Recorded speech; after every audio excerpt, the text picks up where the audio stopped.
Hola Edith, bienvenida a este congreso virtual Cambios que traen resultados. Un placer tenerte con nosotros. Gracias, Alejandra, para mí también ser parte. Quiero contar un poquito para que toda la gente sepa. Edith Montló, licenciada en psicología, tenés una formación en adicciones, psicosomática y psiconeuroinmunoendocrinología. Ahora nos vas a ir explicando cada una de estas formaciones.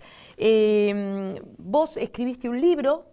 Sí. Que ya está editado, ya está saliendo a la venta en distintas naciones también, y que nos cuentes un poquito acerca de este libro y comencemos a hablar de cómo las emociones influyen en nuestro cuerpo. ¿Qué nos podés contar de esto? Bueno, empezando por lo que vos preguntaste, el libro justamente tiene la idea de poder llegar a las personas comunes con un tema que es complejo, porque en realidad el tema de cómo las emociones afectan nuestro cuerpo es un tema sumamente complejo. Y bueno, los médicos a través de grandes investigaciones han llegado a la conclusión que las emociones tienen un lugar predominante en cuanto al enfermar y al tener buenos estados de salud. Entonces, en el libro yo abordo temas tales como la importancia del cerebro, que gracias a que lo tenemos, podemos vivir, podemos tomar decisiones, podemos vincularnos con los demás y podemos movernos y, bueno, tener la vida tal como la podemos planear, avanzar, proyectarnos. Y gracias a ese cerebro tenemos emociones que nosotros vamos atravesando a lo largo de toda la vida, porque esas emociones producen cambios químicos que inexorablemente hacen modificaciones orgánicas, sepámoslo o no. Por eso la idea es que el libro sea para información y darnos cuenta que realmente en la experimentación de emociones nosotros tenemos mucho que ver y somos muy responsables, o sea que podemos modificarlo. O sea que todas las enfermedades, Edith, tienen que ver con o son producto de emociones negativas, por así llamarlas. Bueno, no podemos decir todas, porque en realidad hay enfermedades que tienen origen viral, origen bacteriano, origen genético, y lo que sucede es que la emoción es tan importante porque cuando la emoción es negativa, el proceso que produce en el organismo sobre la parte endocrina, sobre lo glandular, es la secreción de hormonas como el cortisol. El cortisol tiene como efecto anular las células del sistema inmunológico.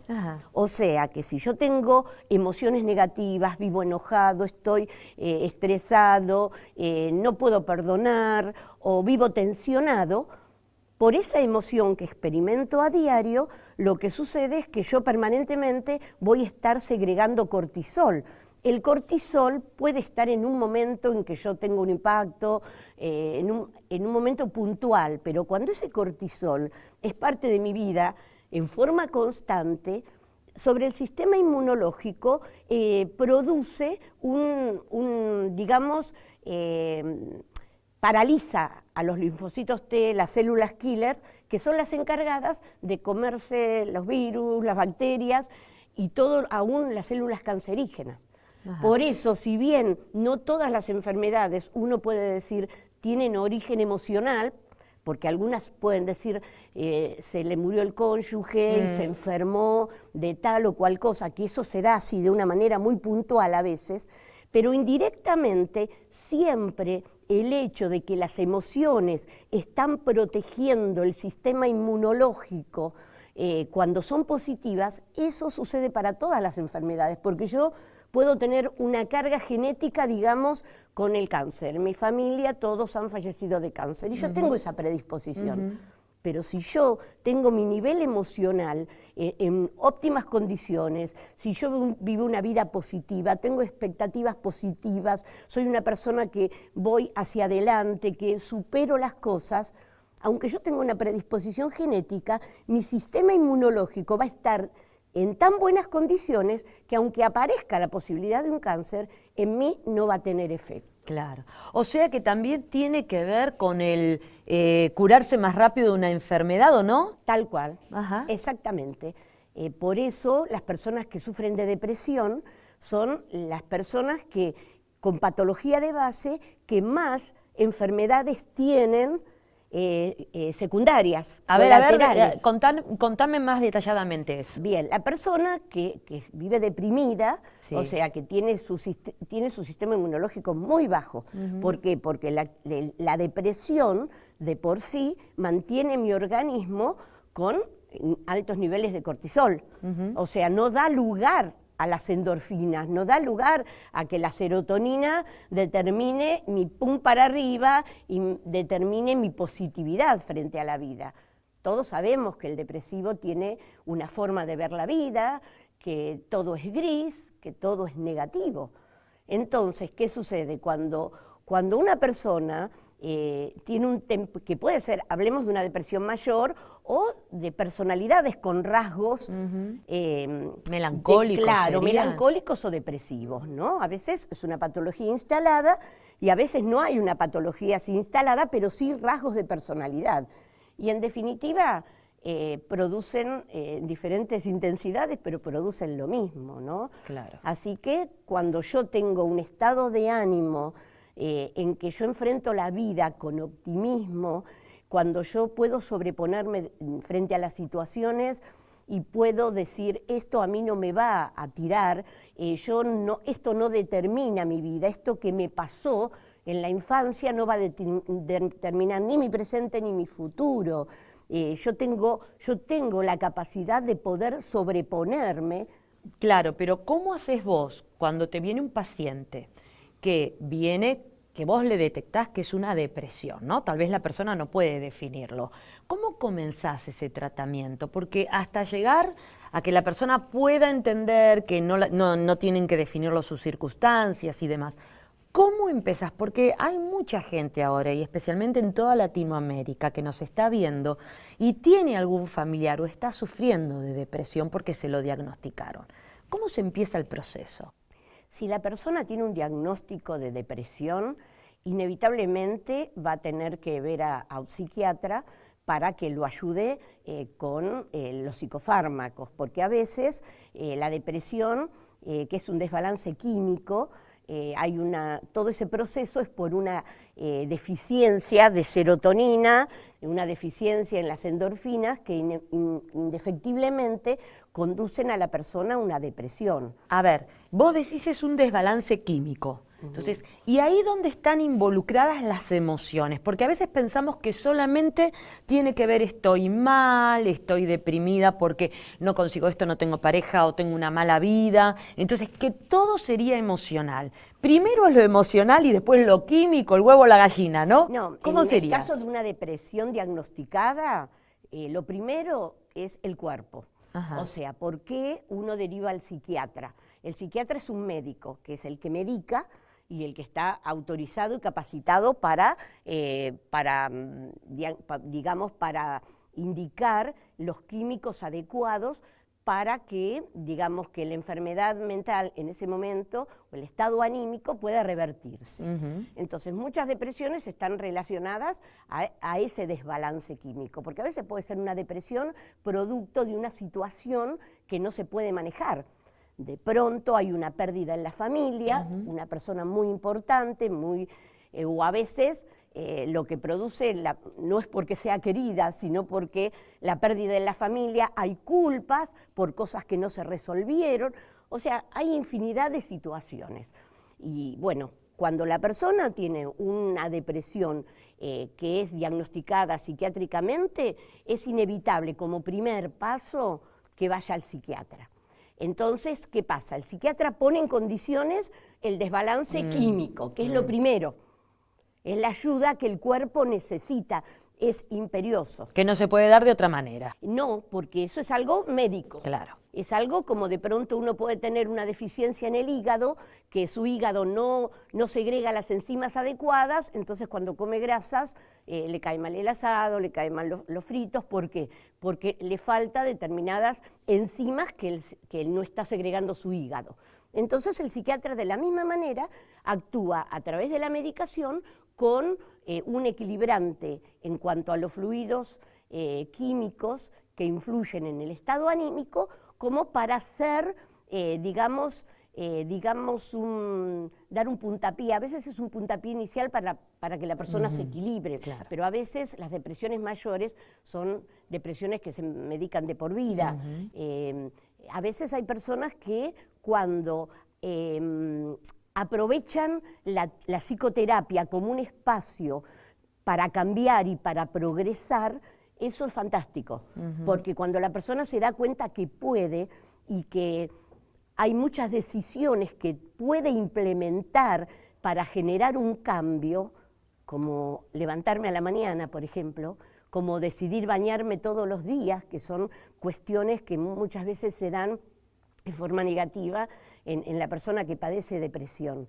Cuando la persona es motivada por la psicoterapia, por ese espacio que la escucha, que la comprende, que no la juzga, pero que a su vez la motiva y la induce a generar los cambios, cuando la persona aprovecha eso, empieza a generarse el cambio.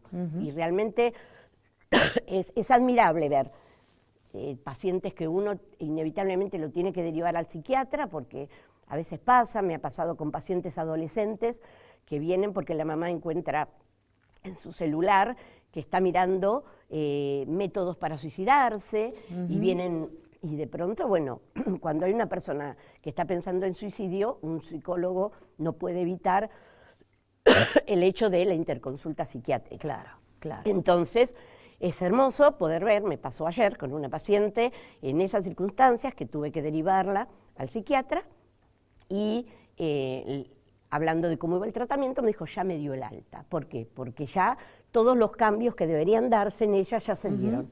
Edith, ¿qué repercusiones tiene el estrés en nuestra salud? Hoy todo el mundo habla de estrés. A ver, aclaranos un poquito realmente qué es el estrés y cómo nos afecta.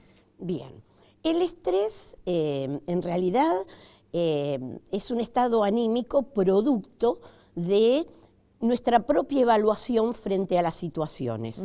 Nosotros a veces podemos evaluar que hay algo que estoy haciendo, una etapa de mi vida que me exige, frente a lo cual yo siento que no me dan los propios recursos. A veces es un estado perceptivo en el cual yo digo, wow, esto me está demandando y no me da, no lo voy a poder lograr.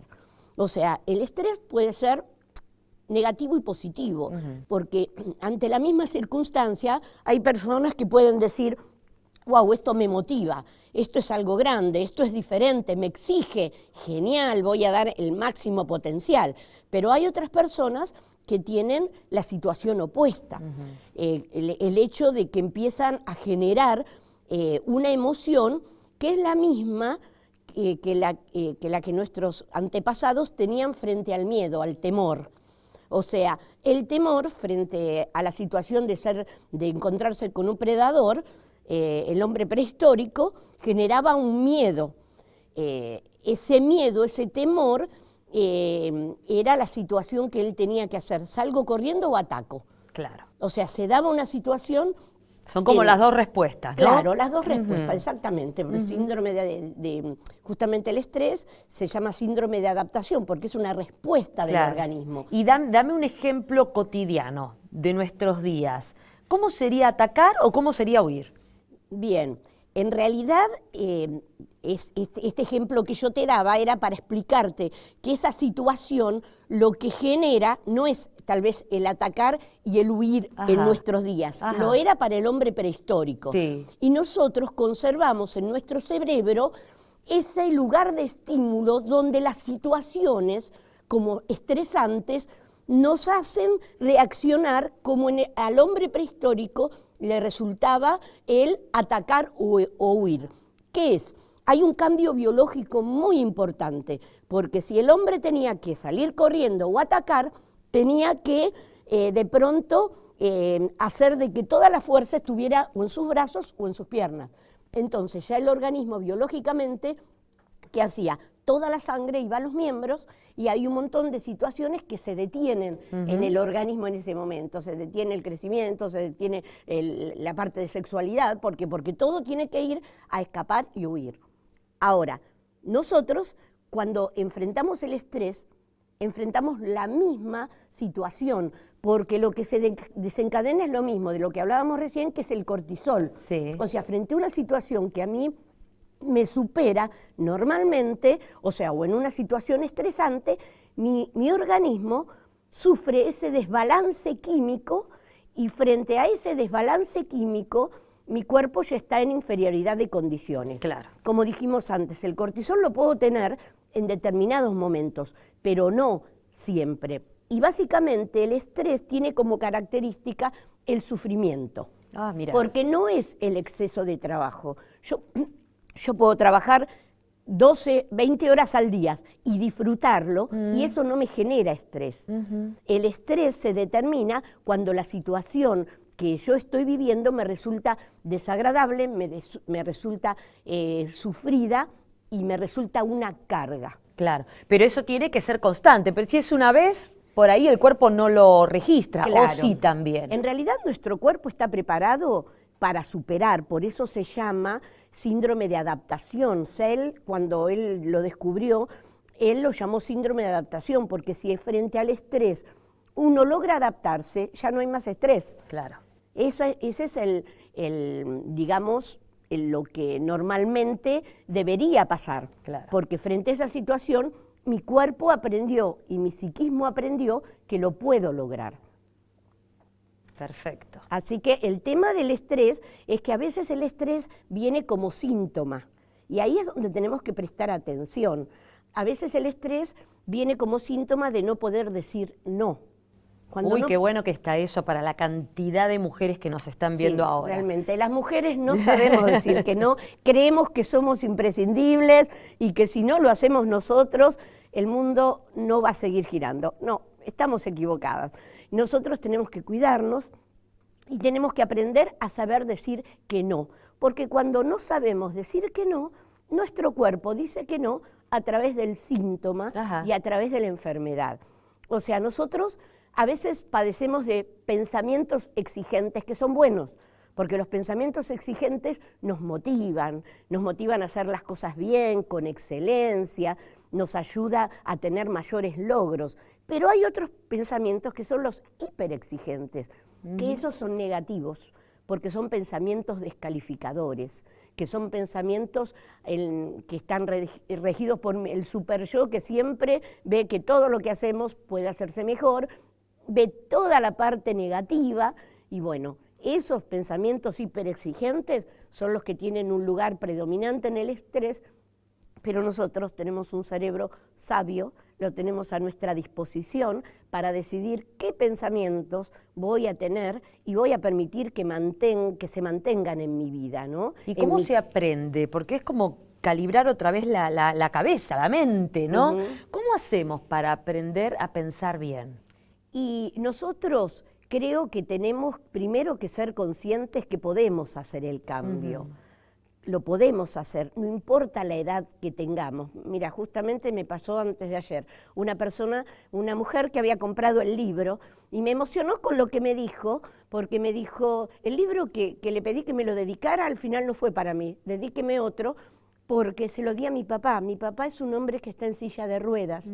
Y como es lisiado, lo tuve que mudar por el tema del traslado, porque no pudo más vivir, y él entró en un estado depresivo, no comía, no dormía, y yo le alcancé su libro. Y él es un anciano, y empezó a comer, empezó a interesarse, y justamente me iba a contar algo que parecía como queja, y de pronto le dijo a la hija, no tengo que pensar así, porque en el libro dice que tenemos que ser optimistas. Un anciano. Mira. O sea que si un anciano puede hacer el clic a través de una motivación que lee en un libro, todos lo podemos hacer.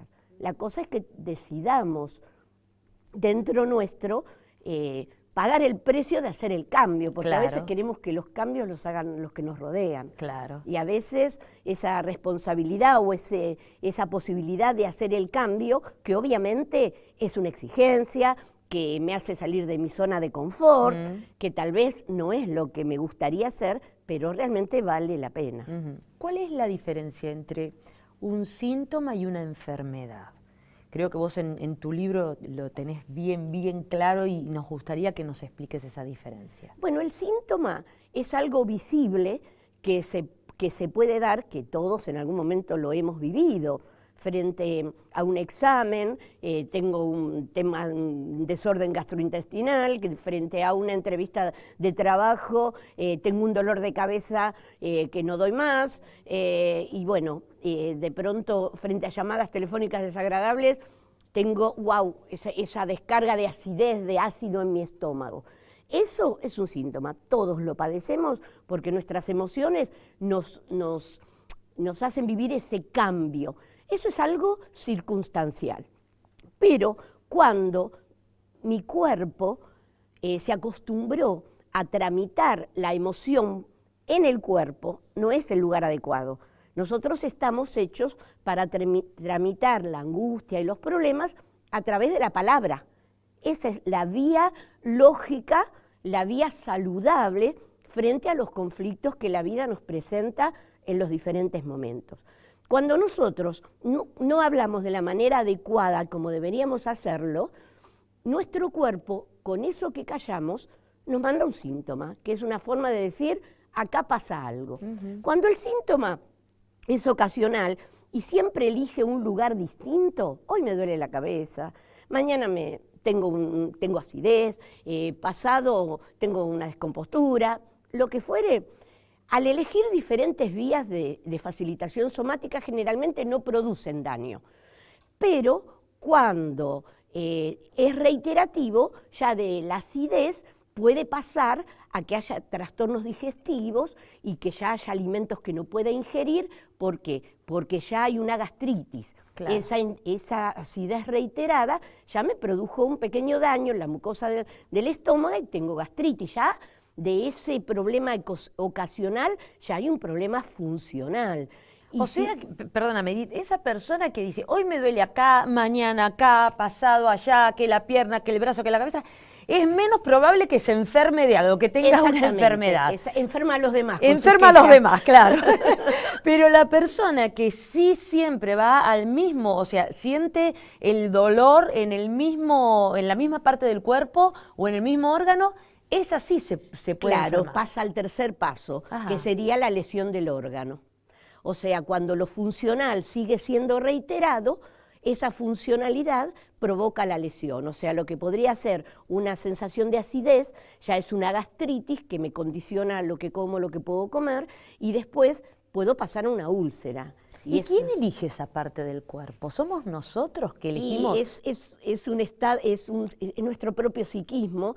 Y a través de una terapia exhaustiva se puede llegar a ver por qué. ¿No? Hay cosas muy particulares. ¿Con qué está relacionado? Con el lenguaje generalmente. Por ejemplo, los problemas con las mujeres con el cáncer de mama, generalmente donde hay problemas con las mamas, generalmente son temas con la mamá.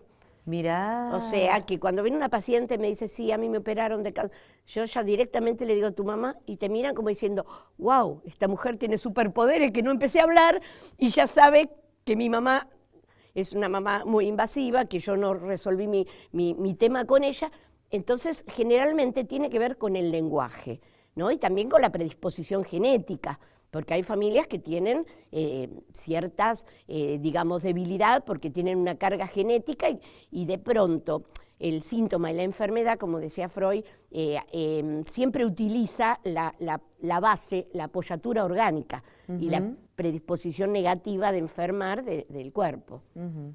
Bueno, en este tiempo que nos queda, ¿qué podemos hacer, Edith, para prevenir enfermedades, para tener ¿qué podemos hacer para tener una mejor calidad de vida en estos tiempos tan difíciles, ¿no? Donde parece que todos estamos estresados o no tenemos expectativas de una buena vida o hay mucha frustración y violencia. ¿Qué nos recomendarías? Hay un montón de cosas que podemos hacer para nuestro presente y también para nuestro futuro. Porque todo lo que nosotros podemos hacer, por ejemplo, hablamos del cerebro, para cuidar nuestro cerebro, es fantástico. ¿Por qué? Porque eso determina también cómo vamos a envejecer. Porque todos vamos a envejecer, no nos queda otra, pero no todos llegamos de la misma manera. No todos llegamos a tener una vejez lúcida donde podamos seguir interactuando en medios académicos o de pronto siendo una persona que no da tanto trabajo a la familia.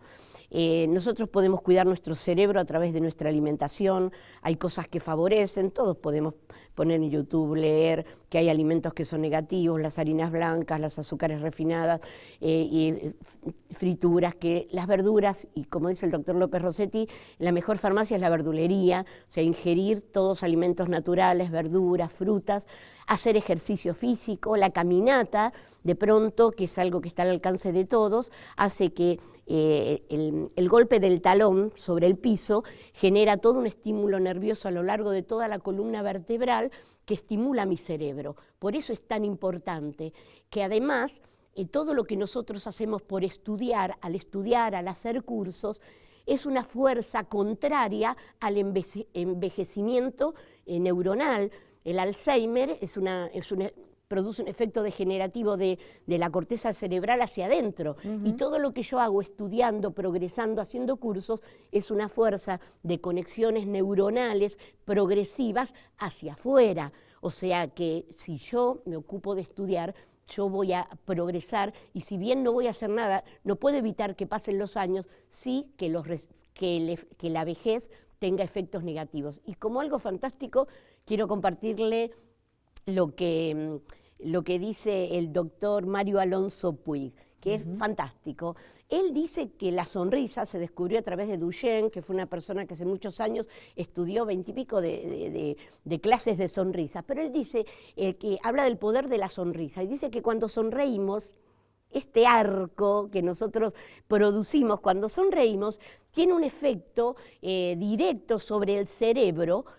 El cerebro recibe una orden diciendo está todo bien. Mirá qué bien. Entonces, como está todo bien, funciona como que está bien y comienza a segregar las hormonas del bienestar. Aún cuando las cosas no estén bien, sonreír y mantener la sonrisa en forma sostenida produce ese efecto. Y algo que me encanta, un párrafo que leí del doctor Alonso Puig, que dice: en la gestión de nuestra sonrisa, en la gestión de nuestra mirada, en la gestión de nuestros actos, está la gestión de nuestro mundo emocional. Y yo creo que es una responsabilidad de cada una gestionar el mundo emocional, cómo manejo mis vínculos, qué hago con los vínculos, guardo rencores, cómo es mi casa, el clima en mi hogar, tienen ganas de entrar y hay alegría o hay una tensión porque tengo un mal día, porque vuelco todo lo negativo. Eso es gestionar mi mundo emocional, es tomar las decisiones por mi cuerpo, por mi hogar y por todos los que me rodean. Y eso lo determinamos nosotros, cada uno, cada día, en el medio en que nos desarrollamos. Bueno, gracias Edith, para nosotros es un placer tenerte en el Congreso. Todos tus datos van a estar saliendo en pantalla, así que la gente va a poder comunicarse con vos, también para invitarte a dar conferencias, y también si quieren conseguir tu libro Corazón Inteligente, usando las emociones a tu favor, que como vos decías, Edith, es un libro que es práctico, porque a veces la gente cree que los libros que tienen que ver con todo este mundo emocional son difíciles de comprender, pero es bien práctico, accesible para todo el mundo, así que muchas gracias por haber compartido todo lo que compartiste en este taller. Gracias. Gracias.